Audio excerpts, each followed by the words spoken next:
الحمدللہ وکفا وسلام علی عبادہ الذین اصطفیٰ قال اللہ عز وجل فی کتابہ العزیز کأنہم یوم یرونہا لم یلبثوا الا عشیۃ او ضحاہا۔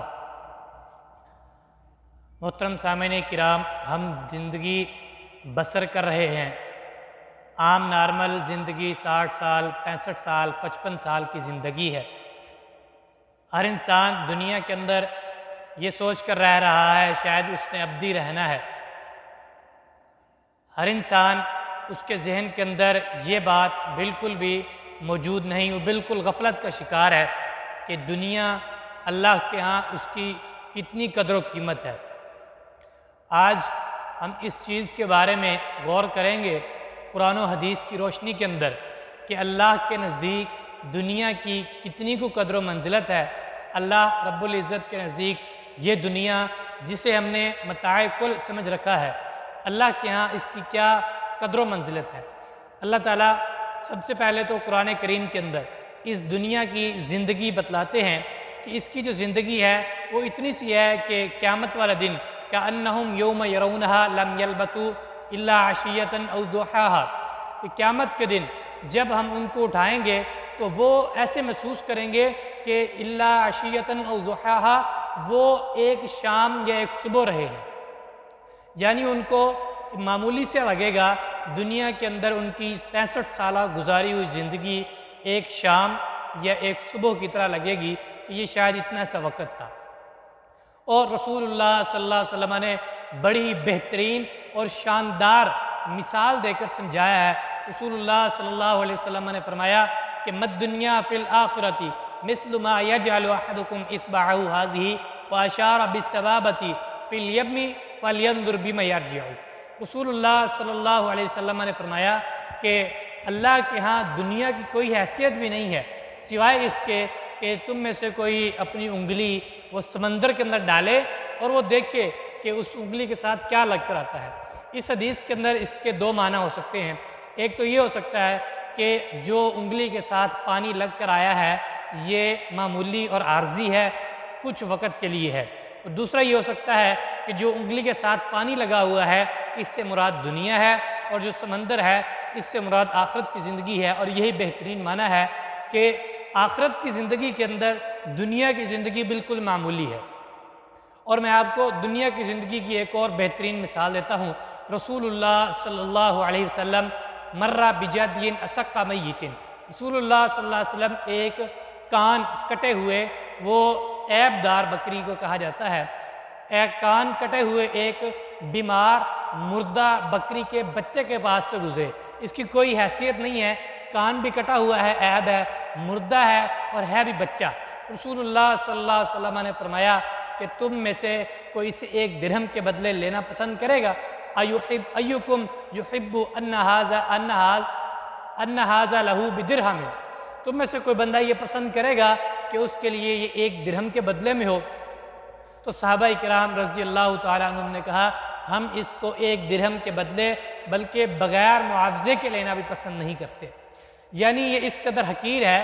تو رسول اللہ صلی اللہ علیہ وسلم نے پھر اسی موقع کو غنیمت جانتے ہوئے صحابہ کرام کو دنیا کی مثال بھی سمجھا دی کہ جس طرح تمہاری نظر کے اندر یہ بکری کا بچہ حقیر ہے اور تم اسے لینا پسند نہیں کر رہے، بالکل فواللہ للدنیا اہون علی اللہ من ھذا، اللہ کی قسم اللہ کے ہاں جو دنیا کی زندگی ہے وہ اس سے بھی زیادہ حقیر اور اہون، اللہ کے ہاں اس سے زیادہ کمتر ہے۔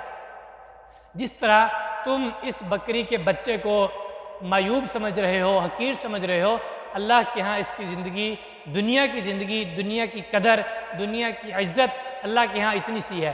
اور اس کی ایک اور مثال حدیث کے اندر صحابہ کرام رضی اللہ تعالیٰ عنہ صحابی بیان کرتے ہیں کہ رسول اللہ صلی اللہ علیہ وسلم نے فرمایا کہ دنیا کی زندگی لو کان الدنیا تعدل عند اللہ جناح بعوضۃ، اگر اللہ کے ہاں دنیا کی زندگی ایک مچھر کے پر کے برابر بھی اس کی حیثیت ہوتی، ما سقل کافرہ شربۃ من ماء، تو اللہ تعالیٰ کسی کافر کو ایک پانی کا گھونٹ بھی عطا نہ کرتا۔ یعنی کہ دنیا کی زندگی اللہ کے ہاں کچھ بھی نہیں ہے، بالکل معمولی ہے۔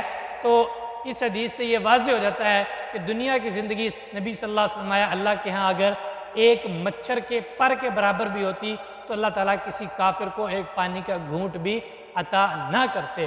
اور رسول اللہ صلی اللہ علیہ وسلم نے زندگی گزارنے کا ایک اور طریقہ بتلایا ہے، بڑا ہی شاندار طریقہ ہے۔ رسول اللہ صلی اللہ علیہ وسلم نے فرمایا کن فی الدنیا کأنک غریب او عابر السبیل۔ صحابی رسول ہیں رضی اللہ تعالیٰ عنہ، بلکہ یہ اشارہ سبھی کے لیے ہے۔ رسول اللہ صلی اللہ علیہ وسلم فرمایا کہ دنیا میں ایسے رہو جیسے او عابر السبیل کأنک غریب او عابر السبیل، جیسے آپ اجنبی ہیں۔ ایک اجنبی کسی جگہ پر جاتا ہے تو وہاں وہ اپنا ٹھکانہ نہیں بنا لیتا، وہاں وہ محل بنانا شروع نہیں کر دیتا۔ ایک مسافر کہیں بھی راستے سے گزرنے کے لیے ایک جگہ پہ قیام کرتا ہے تو وہاں وہ اپنا مستقل ٹھکانہ نہیں بنا لیتا، وہاں وہ اپنی رہائش گاہ بنانا شروع نہیں کر دیتا، وہاں اپنے مستقبل کا سامان جوڑنا شروع نہیں کر دیتا۔ رسول اللہ صلی اللہ علیہ وسلم نے بھی ایسے ہی کہا ہے کہ دنیا کے اندر ایسے رہو جیسے تم اجنبی ہو یا پھر مسافر ہو، مسافر کی طرح زندگی گزارو۔